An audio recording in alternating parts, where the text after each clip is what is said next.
It has been made very clear to me that American progressives have really no clue about the realities of the housing situation.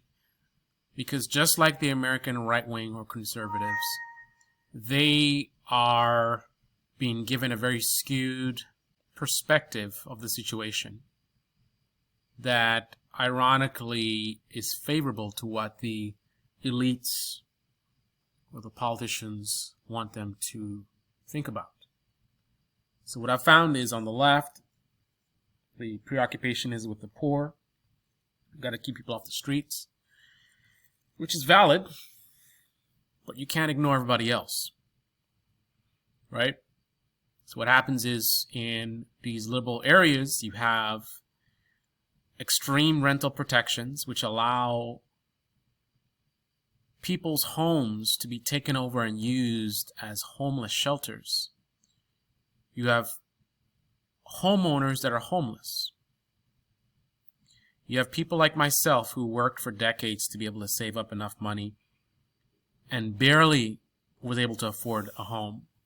The only reason I could afford this home is because of the fact that the neighborhood is, let's just say, challenging. So you have a lot of homes or a lot of parts of the area that are challenged, and as a result, that keeps the price of the homes low, and that's the only way that I could afford the home that I bought. And I needed to use an FHA loan, which allowed me to be able to pay just 3.5% down, right? So I'm not some billionaire. I'm a person who was born in a third world country where we didn't have running water or electricity. I worked very hard for over 2 decades, and I took all the money I have and put it into this house. I'm currently being buried because my house is being used as a homeless shelter, all because of political theater. My credit is being devastated. I bought this house with zero debt. My credit was about to hit 800 after it was only at 500 and something not even 6 years ago. I worked very hard to clean up my credit, very hard to be able to have the little 3.5% that I need to get this home, and the closing costs. I had to tap into my retirement, which I hardly had any retirement because of the lack of a safety net, right? That's the thing that I could agree with progressives in this country. I've done very well for myself, but then when things go south, there's little left to keep things afloat. So every time I would end up using my savings and eat up all the money that I saved. So it's a roller coaster. You go up, you go down, you go up, you go down. And multiple times in my life, I have to wonder whether I'm going to end up homeless. I have multiple times in my life went from 6-figure jobs to working minimum wage. I worked at a gym one time. This is after having a 6-figure job. Couldn't find work. Ended up working at a gym. Struggled and fought my way back into a good job. Then ran into difficulties again. The industry falls apart. The economy falls apart. The safety net is garbage. Unemployment is from decades ago that they're giving us now. Ended up selling mops. Having to decide which bill I'm going to pay. Eating up all the money that I saved.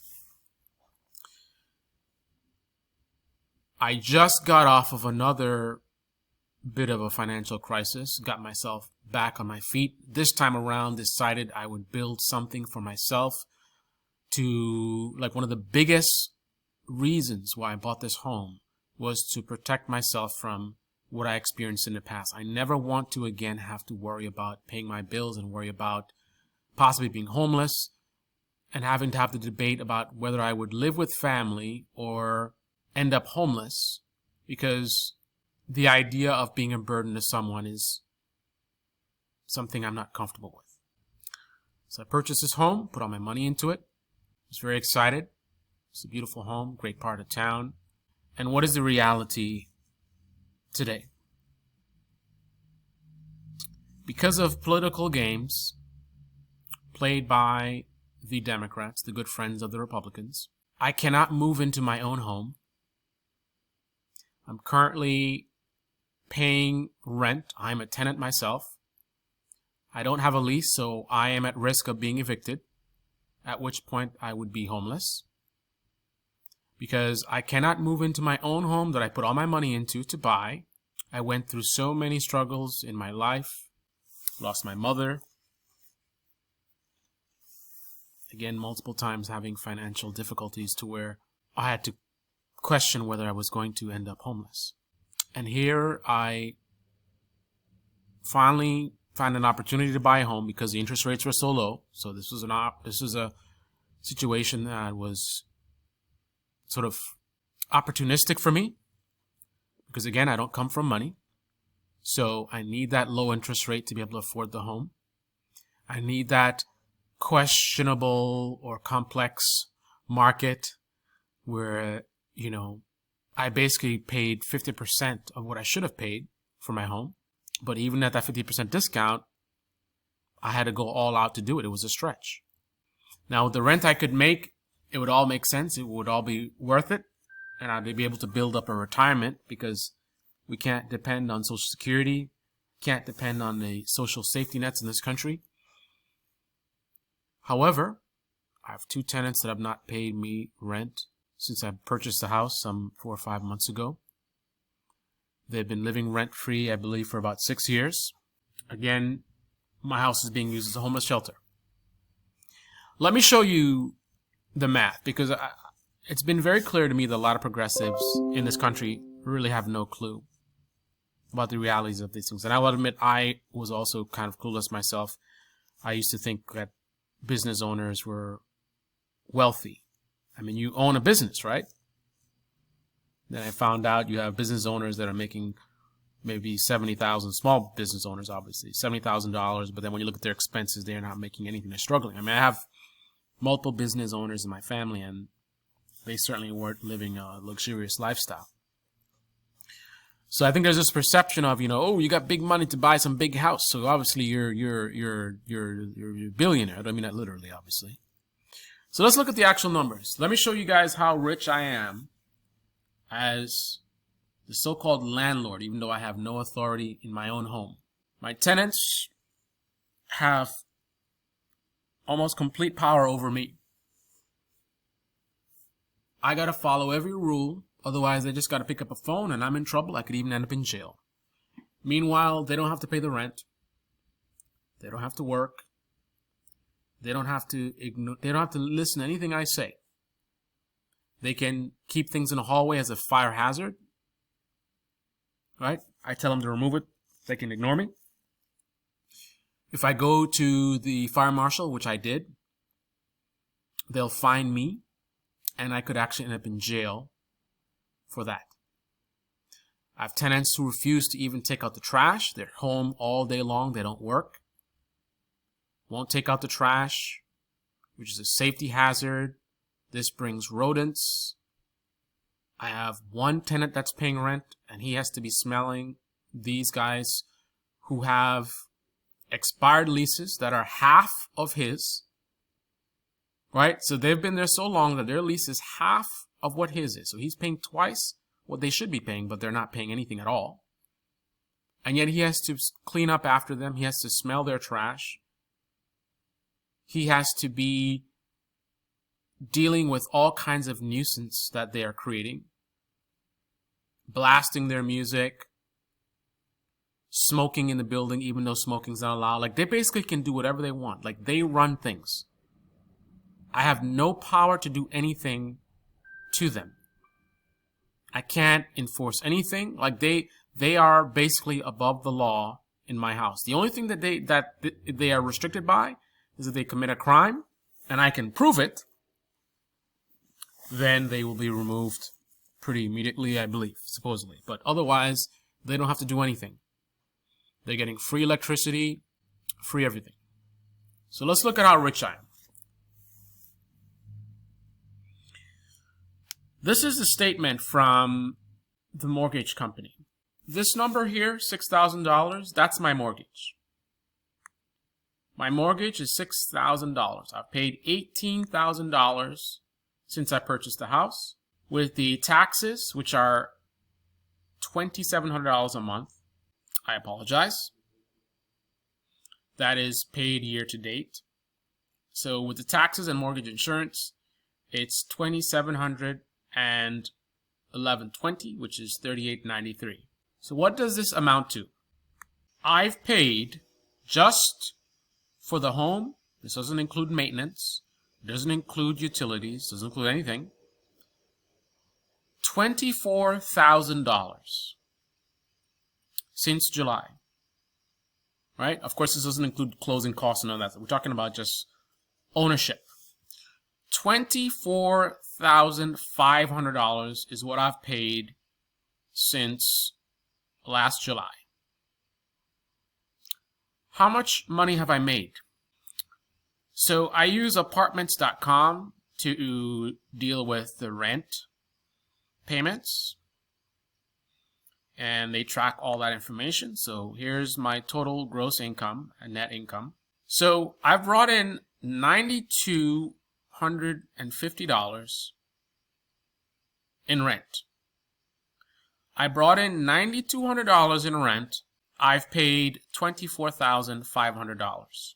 Now, because I'm not a 1%er, in order for me to pay $2,400, when I only got $9,200, that required me to eat into my savings and also credit. I spent a lot of money fixing up the house, cleaning supplies. I've had to do my own work as much as I can. I've done minor repairs, various installation jobs, and whatever I could figure out how to do on my own. Right? Because I'm making so much money, $9,200 when I have $2,400 going out. And just for the record,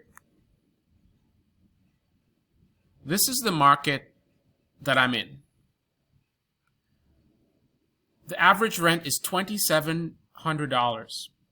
There are only 83 properties for rent, and that number is going to be going down because more and more homeowners are losing their homes, and we're all terrified of renting because we're afraid of getting a tenant that doesn't pay and being powerless to do anything about it. That's going to push the prices of rent up even more. If less people are willing to rent, that means less units, supply and demand, rent goes up. And when we lose our homes, BlackRock is who's going to step in and buy our homes real cheap. And then that'll be your landlord.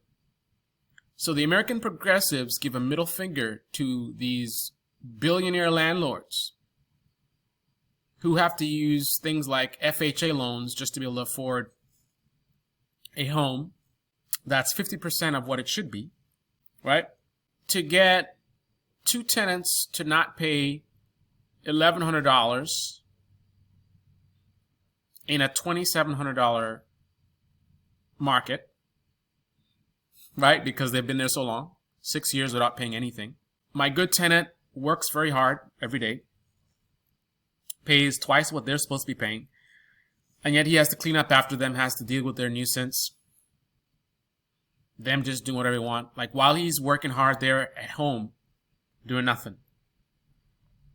This is like the perfect sort of caricature of these buffoon right-wing commentators. This is their view of progressives and the left. The information I'm giving you here is anecdotal. There are other people who obviously have this information, but it's anecdotal. But they'll present this as if this is just how everything is. But regardless of their bad faith, this is the type of situation that somebody, a buffoon like Ben Shapiro, would love to highlight.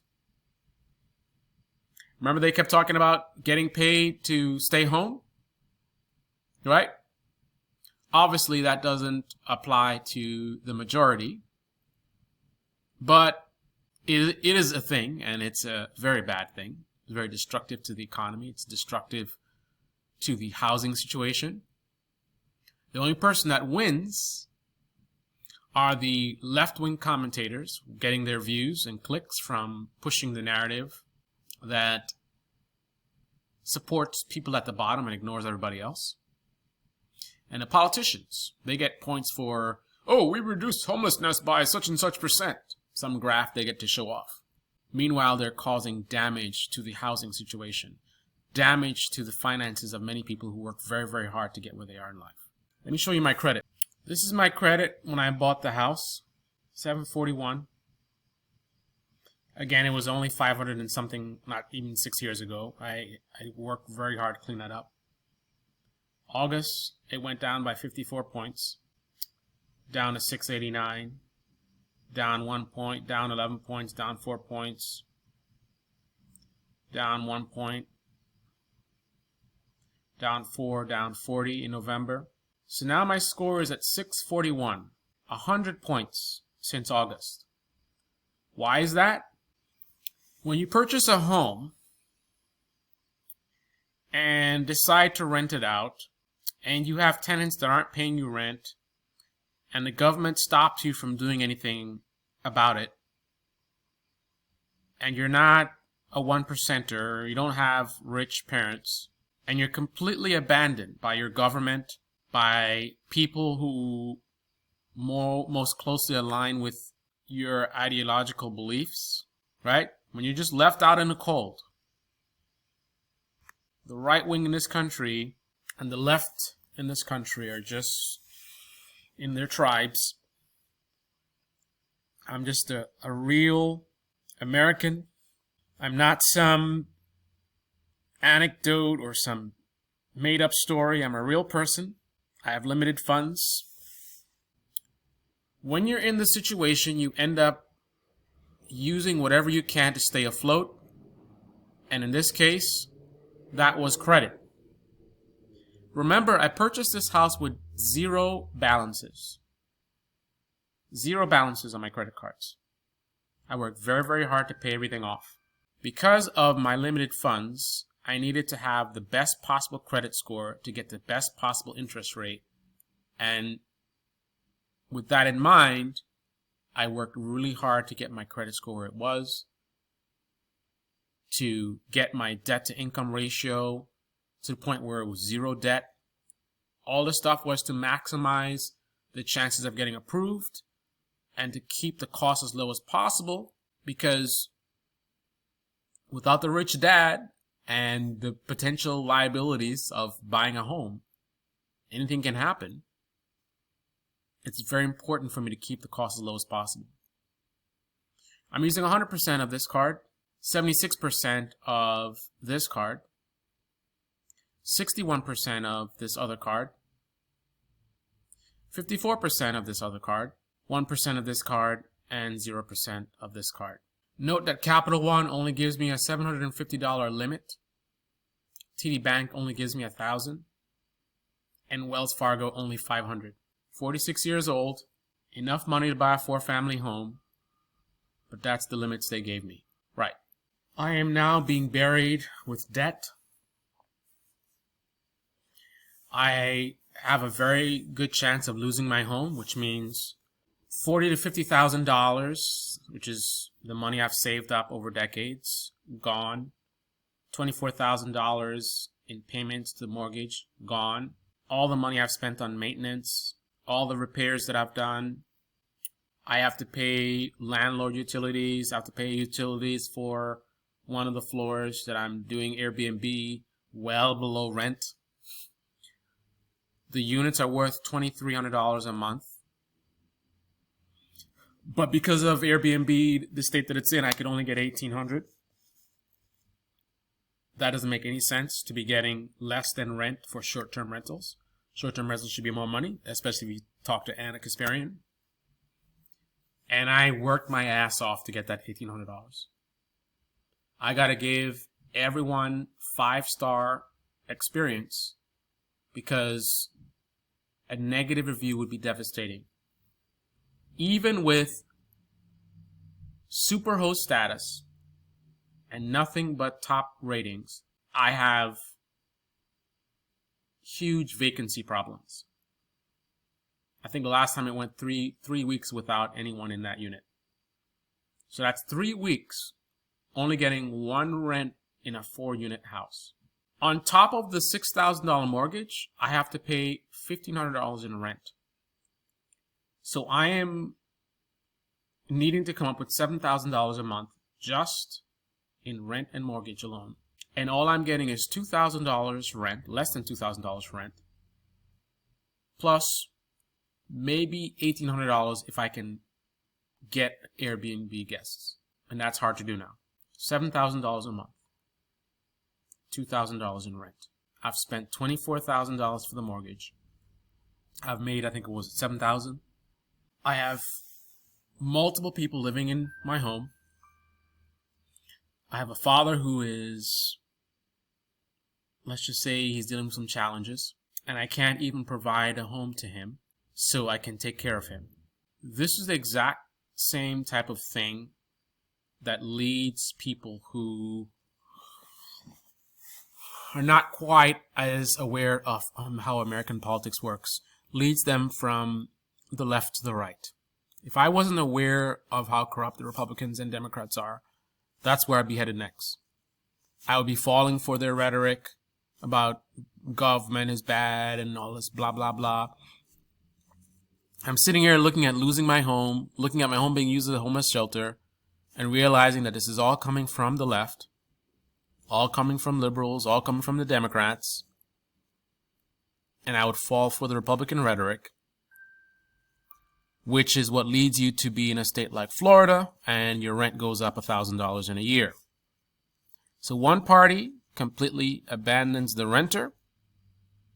The other party is all about the renter and completely ignoring the homeowner. So the idea is that you should be comfortably poor. If, God forbid, the comfort leads you to the ability to get out of poverty, they're going to make sure you fall right back down. Because being successful is evil. Right? You're making $90,000 a year, you're just like a billionaire. There are people who are poor, but not poor enough, who even they have issues. Like, you could be poor, literally poor, and not qualify for a lot of these programs that are available. They tell you make too much money. You're struggling, barely making ends meet, and they tell you got too much money. So they want you dirt poor, comfortably poor at the very bottom. Dare you pop your head up, and they're going to put you in the same category as a buffoon like Elon Musk, who cares about nothing but his profits. This is class warfare.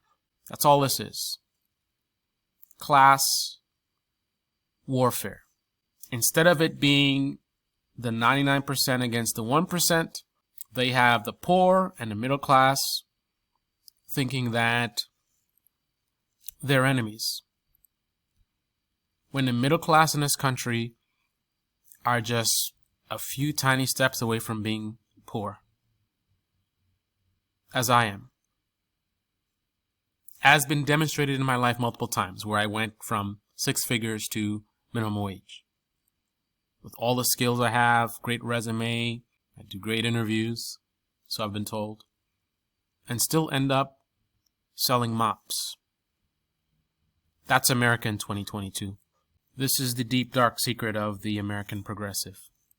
It's easy to focus on the poor because everybody understands no one wants someone to be homeless on the street, so you can appeal to the emotions of people. But it's not quite as profitable to focus on anybody else. One side, it's trickle down. Let's protect the rich because they're going to give us the jobs. The other side, let's protect the people at the bottom, ignore everybody else. This is broken. It doesn't make sense. This is Baby Channel. Debate in the comment section below. Click on the like button, subscribe, smash that bell. Be well.